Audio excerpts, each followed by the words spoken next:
What's easier? It's hard cooking raw meat without having prepared a way to get a sufficient source of heat and a pot to cook in when there's no oven.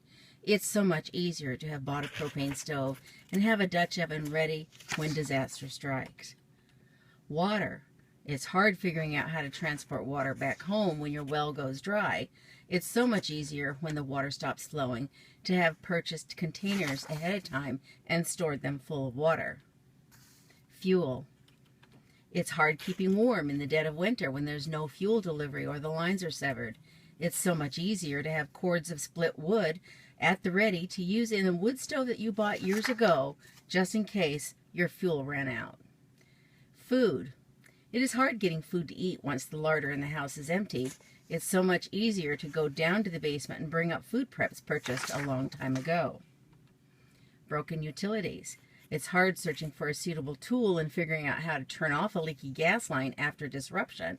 How much easier is it to grab the wrench by the door and go out and turn the gas off just like you learned to do at the Emergency Preparedness Expo? Hunting. It's hard to learn how to bring down game meat and having the resources to do so when it looks like the disaster is going to last a long while. How much easier is it to grab a rifle and ammo that you've stocked up on already to hunt game, and how nice it is to know that you have already honed your marksmanship skills on the range long before this disaster hit. Gardening.